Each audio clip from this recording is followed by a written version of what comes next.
back other drawdowns.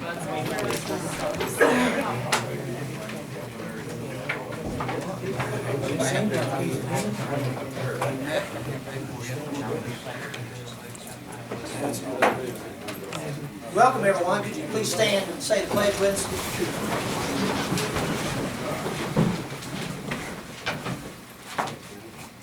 Pledge Allegiance to the flag of the United States of America and to the republic for which it stands, one nation, under God, indivisible, with liberty and justice for all.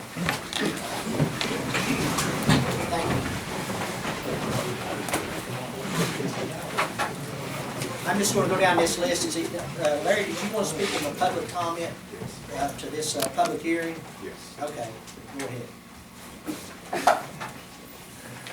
Commissioners, I appreciate you allowing this opportunity for comment on the proposed nuisance ordinance. I'm here with the Lincoln Economic Development Authority. And I'm here because at the authority, in the past few days, we've received an excessive number of calls from county businesses concerning this ordinance. I really didn't know how to address the issue, but I felt it important that I share what they shared with me. And we discussed this with the board on Tuesday night, and that's our purpose, just to share with you.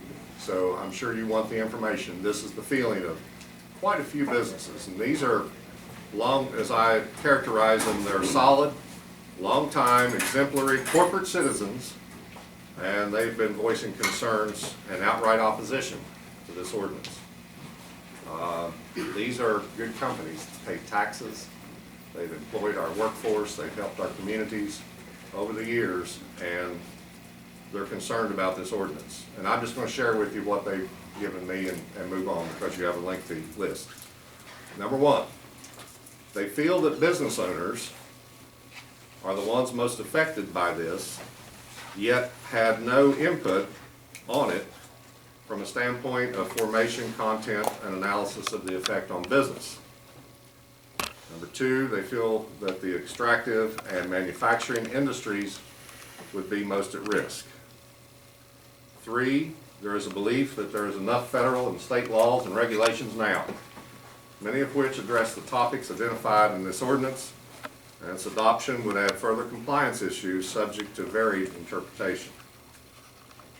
Four, and this is one that as the EDA we would kind of look at ourselves, the negative effect on future growth and subsequent county revenue, such as that with the anticipated Rogersville Shale development and associated spin-offs, would be catastrophic. How would it affect Lincoln County landowners who have already leased their property? And how many good-paying jobs would Lincoln Countyans miss out on? They fear that it will lead to unnecessary litigation all around. And it is believed that this ordinance would not only put existing businesses at risk, but be a hindrance to attracting new business to Lincoln County. Lincoln County could well become known as a county that has special county rules on top of the many that businesses comply with already. And then there was one came in this evening about an hour before I came over here, and I've got to share this one with you. And it says, how does this law affect automobile repair shops, body shops, auto salvage yards, and sawmills that are already in our county? How about restaurants? If I don't like the smell of their cooking, it appears to me that I can sue them if maybe they have committed a crime. What about excavating companies, trucking companies, pipeline construction, and the septic tank installation company? These are some of the comments we've been receiving in the gist of what the business community thinks. In Lincoln County, we have no chamber. I think it's appropriate that they contact the EDA and that we bring that to you so that you can have that in your judgment and in your decision processes. Thank you all for your time. You can have the top one. The second one's not.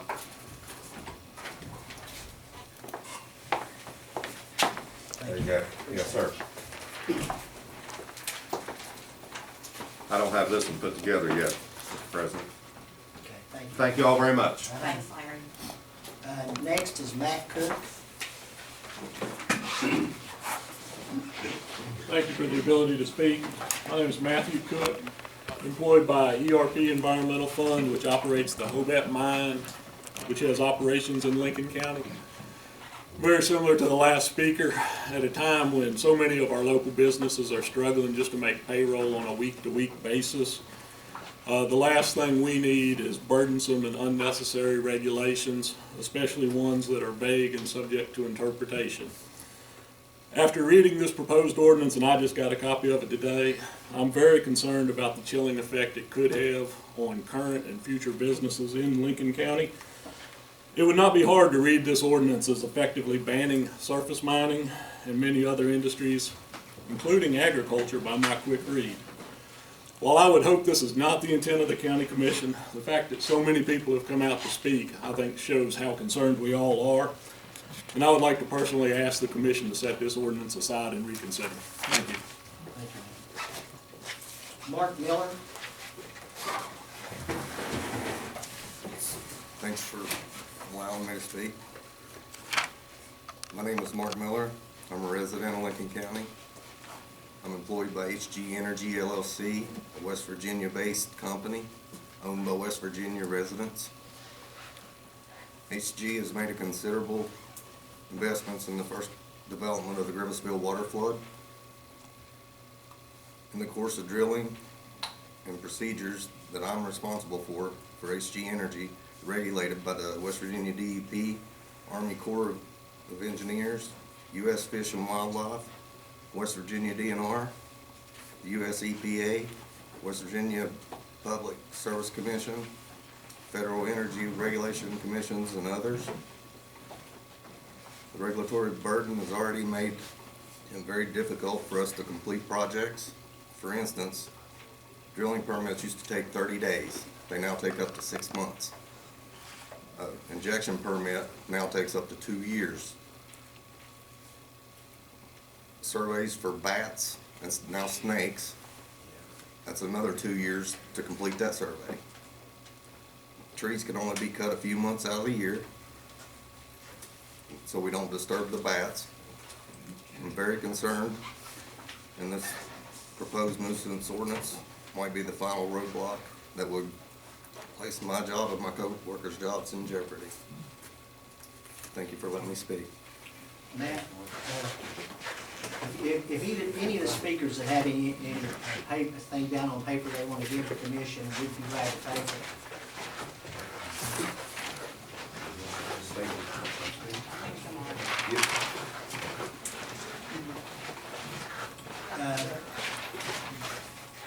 George Patterson.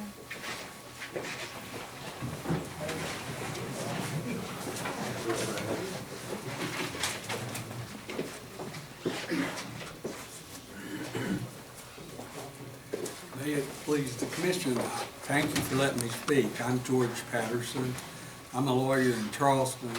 I'm here on behalf of the West Virginia Coal Association.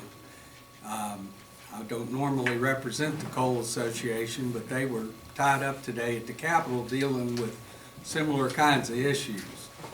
And so they asked me to come and voice the association's objection to this ordinance. It's difficult to read, it's difficult to understand. Whatever it does impose additional obligations on coal and businesses who serve coal, including the Lincoln County businesses who might serve coal.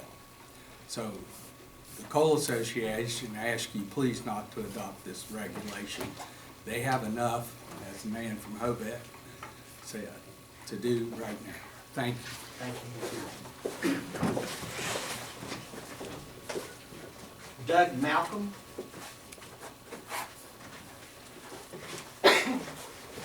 Thank you, Commissioners, for the ability to speak here this evening. I'm Vice President of DC Malcolm Inc. We're an oil and gas operator based out of Charleston, but we have multiple facilities and wells here in Lincoln County. And I'm speaking in opposition to the proposed ordinance. As others have already said before me, the effect that this will have, I think, on oil and gas operations of all different types, I think is very detrimental, could be very detrimental to the companies and to the county itself. And I won't continue to repeat everything that's been said ahead of me, but I would ask that you please reconsider or not pass this ordinance. Thank you. Roger Hanshaw. Thank you, Mr. President. My name is Roger Hanshaw. I'm a lawyer representing the West Virginia Independent Oil and Natural Gas Association. We also have concerns about the ordinance and would caution against its adoption, but for a different reason, which I'll briefly lay out for the Commission. There are extensive bodies of law which already empower the enforcement of what it appears that the ordinance seeks to do. For example, we have in West Virginia a fairly well-developed body of case law on the enforcement of nuisance actions in our state. On top of that, we have an extensive federal Clean Water Act and a companion West Virginia Groundwater Protection Act.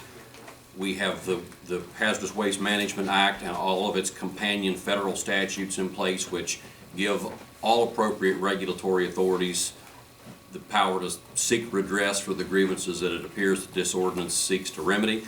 And it's possible that the adoption of this ordinance may in fact confuse the enforcement of existing bodies of law. We'd be happy to provide the Commission with any appropriate summaries of that if it'd be helpful in your deliberations. Yeah, I think anyone that's speaking tonight or would have some things they want to put down on paper that's not available, I would like to have those submitted to the Commission so that we can, because this thing, as we all know, and I talked to a few of y'all today, but I just want to make sure we have everything documented that we can as far as your objections to the, and why you object. And that way, because some of these things is the first time we may have considered them because we don't look at it from your point of view. I mean, most of us don't, things of that nature. I mean, I'm a physician, so I don't know a whole lot about oil and gas and things of that nature. But anyone that attends here, if you know someone that wants to submit something as far as information to the Commission, I appreciate it. It can be a confusing body of law, Mr. President. We'll certainly acknowledge that, and we'd be happy to provide it for you if you believe that would aid your deliberation. Thank you.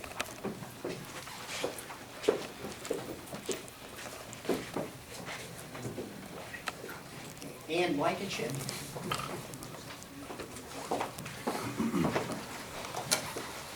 Good evening. Thank you for the opportunity to address you all this evening in this draft ordinance. My name is Ann Blankenship, and I'm the Executive Director of the West Virginia Oil and Natural Gas Association. Wabonga represents all sectors of the oil and natural gas industry, and its 200-plus members have a cumulative investment of nearly $10 billion in West Virginia. We account for 80% of the state's oil and natural gas production and operate more than 20,000 miles of pipeline across the state. We also provide gas product to more than 300,000 West Virginians.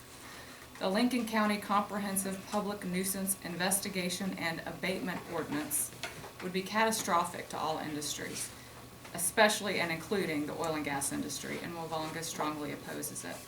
I'll echo all of the other concerns that have been mentioned today, some specific, some general, and my comments will follow a little bit on Mr. Hanshaw's as well. There's a couple serious, I think, overall problems with the ordinance.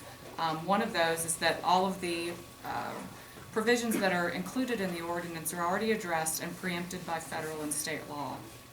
The disposal of solid waste and hazardous waste is already stringently regulated by EPA in the state, and because of that, it is preempted by such federal and state laws. The same issue was recently addressed by Federal Judge Copenhaver when Fayette County passed a similar ordinance to regulate waste disposal. And that ordinance was struck down because it was preempted by already existing federal and state law.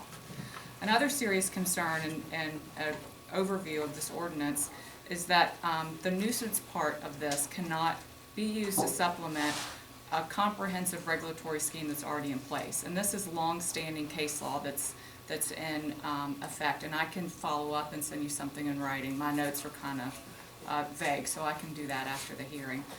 But basically, that case holds that a local nuisance law will frustrate the intent of federal and state regulatory programs that are already in place to deal with what's being regulated. Again, kind of following up on what Mr. Hanshaw said.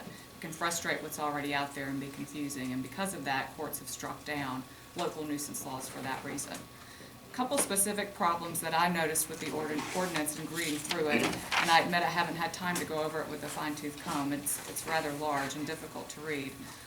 But it's poorly written. There's a number of terms used, and they're used interchangeably, Hazardous substances, prohibited hazardous substances, hazardous waste, and waste are all used in different contexts, and it's very unclear. So it'd be very hard, I think, to enforce it and to comply.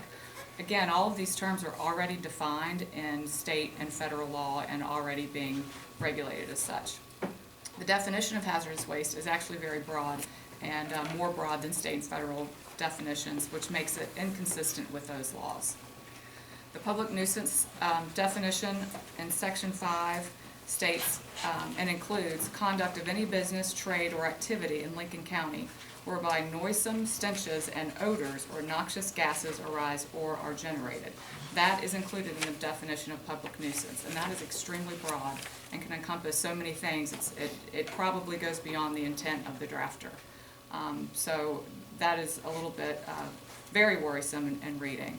So Wavonga urges that it not be passed, and at the very least, that you hold off and reconsider and perhaps include some sort of exemption, a specific exemption for oil and gas activities, as it's obvious, even more obvious to me now after listening to some of the speakers of how important that is to this county and how prevalent it is. Thank you. Thank you. John Smith? Is it okay if I speak back? Sure, no problem. I'm old and I can't get around. We know you're gonna talk like that, right? And I'll talk loud so you can hear me. My name is John Smith, I'm a farmer.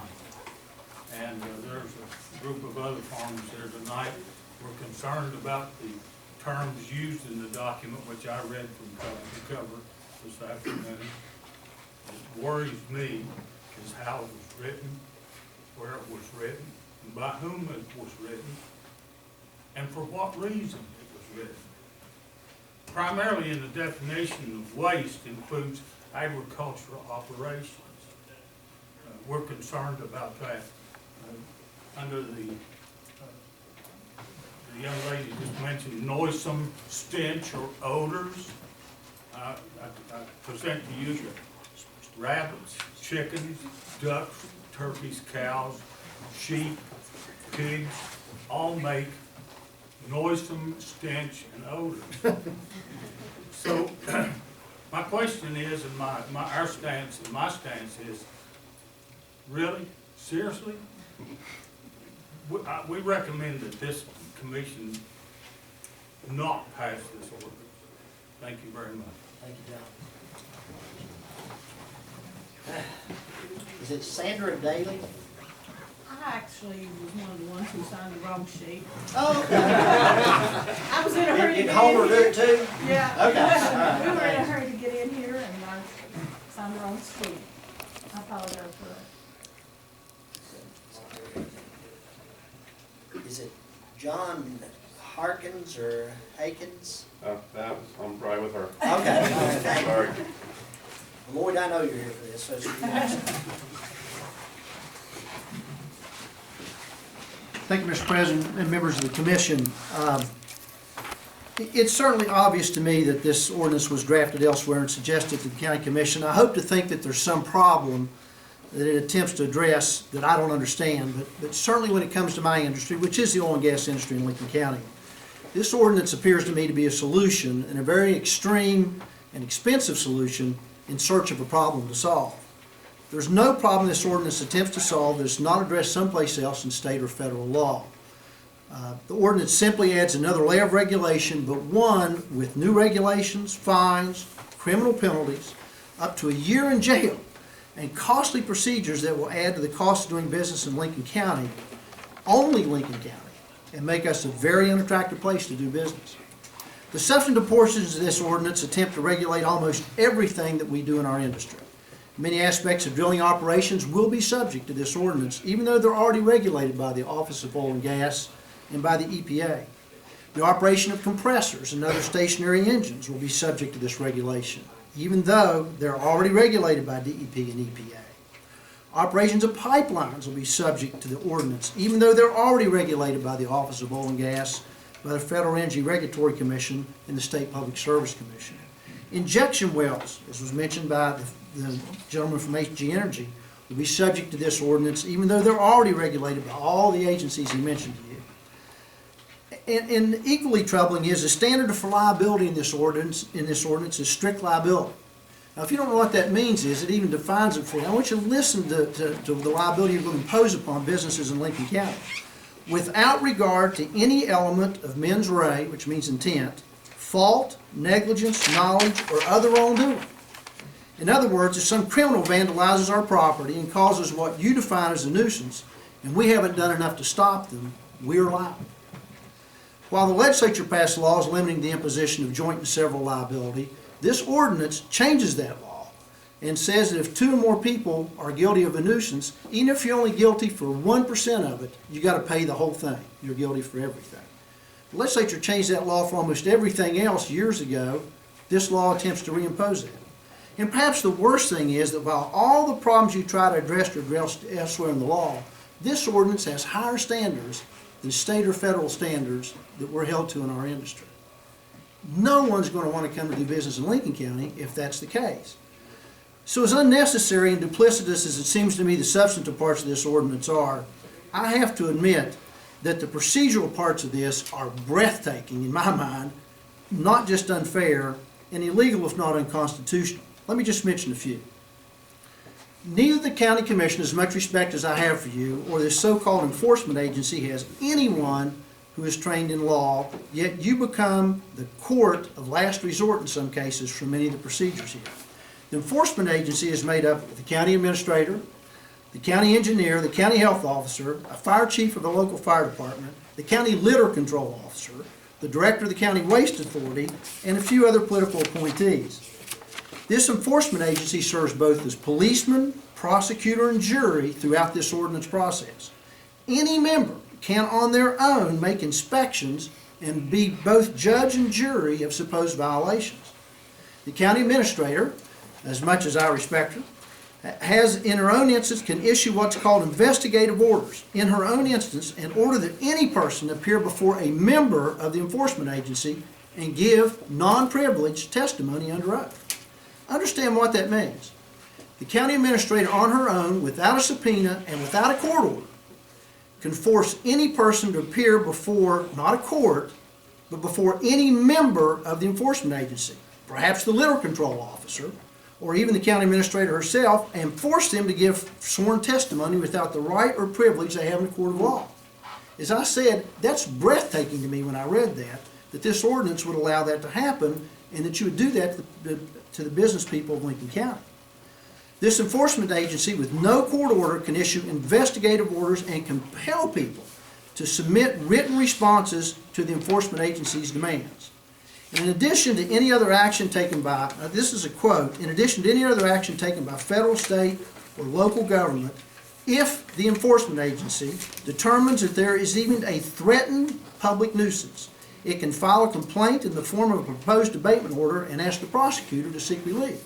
Now, this is even if the federal and state government decided they're not going to do that. This enforcement agency can do that sort of thing to the business people in Lincoln County. Section 11 says that if at any time, this is one I really like, if at any time any county officer, not just the enforcement agency, any county officer or the sheriff or deputy finds a condition that may, and that's the word it used, may constitute a public nuisance, he can warn the person the public nuisance must be abated without delay, and failure to do so will result in legal action. No court order, no anything. Any county officer, anything that may be a nuisance, and they can tell the person that it's a public nuisance and must be abated without delay, or there'll be a result in legal action. I hate to say this, but I ran in this county many times for office. Think of the power that gives a county official when they're running for office, that they can make that kind of threat to a person. And that's what this ordinance says. You can read it. I could go on. I'm not going to go any further, but the ordinance also has a raft of civil and criminal penalties. Fines upwards of $10,000 per day, and even imprisonment for up to 1 year. That's breathtaking power for a county commissioner or this enforcement agency made up of elected officials and political appointees to have, and my guess is far beyond the Constitution in West Virginia for that to happen. I never knew that county commissions could write ordinances to put people in jail for a year, and that's what this says. It has a reporting regime that will cost businesses in this county thousands of dollars to comply with, even if they never have a violation. And remember, remember, all this applies only if you choose to do business in Lincoln County. You can do business any place else and this doesn't apply to you. So as I open my remarks, I want to assume that someone else drafted this ordinance with a problem in mind that you want to solve. Well, this ordinance might address that problem, I don't know. But it creates a multitude of problems for the businesses in Lincoln County, and I implore you not to do to the businesses of this county and find another way to solve whatever problem you're trying to address. Thank you very much. You want to leave that with us? Or not? They're pretty rough, I'll Okay, say. that's fine. That's the last name on this. Does anyone else want to speak that didn't print it? Oh, okay. How about, Sean, did you have anything that you? Okay, I'm sorry. Go ahead, stand up and state your name. My name's Danny Ross. I own the salvage yard in Riversville. For some reason or other, I've got to serve the paper there to get a license that I was grandfathered in back in '99. The salvage yard has been there close to 40 years. Bobby knows that. Okay, were you going to talk to the commission during the commission's regular meeting about that? Because this really, we're dealing with the public hearing for the. Well, this is public nuisance too. Okay, go ahead. I just wanted to let you know. I've got a neighbor up the holler there that comes down there and he takes pictures. He goes on private property. He's constantly calling the health department. I've got $38,000 worth of sewer systems up there. If that's a public nuisance, then that is what it is. I'm not no public nuisance. I do a business up there. I go out, pick up cars, same as Sam does. But I'm the only one that got the papers in the salvage yard out of all the junk yards around here. I'm the only one that got served. And I think I've been picked on by you fellas. That's all I have to say. All right, thank you. Anyone else want to speak? Let me say something. The last meeting, there was Callahan, I think, and he told me, he said, Ms. McComas, make sure you're at the meeting next week because we got some good news for you. So we're here, and I don't see nobody's. Well, we're dealing with this public nuisance. Well, I just wanted to abatement. say that in case they were here somewhere, I didn't know. Okay. They didn't know I was here. Okay, well, thank you. Anyone There's a else? lot of people here from I'm the sorry. Lower Bud River water thing. There are a lot come tonight because we thought we was going, you know, to hear somebody say something. But Mary saw and told me what I wanted to know. Okay. Anyone else? Yes, sir. My name's Adam Rutledge from the Washington District. I'm just farming with some of these guys here. We're really pushing this county right now to get back into farming. And, you know, we got a bunch of young people learning how to do that kind of thing, and it's gonna be a terrible burden, you know, for these folks to, I mean, just like he said, animals make noise and stink, and when you're learning how to control that and take care of that, that's a hard thing to do, and it's just gonna, you know, run people off from doing what we're trying to get done here, and the state agriculture trying to push in our area also. Thank you. Anyone else? If no one else has anything to say, I'll ask for a motion to adjourn this public hearing, and then we'll start our our regular meeting. Is there a motion to adjourn the public hearing? So moved. Is there a second? Second. All those in favor say aye. Aye. Anyone opposed? No, we stand adjourned as far as our public hearing for the nuisance abatement.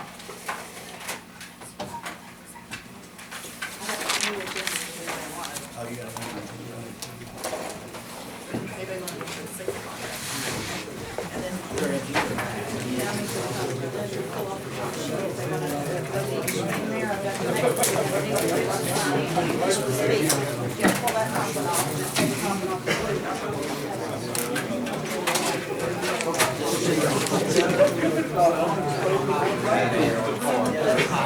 We have copies of the agenda for the next meeting if anybody wants it.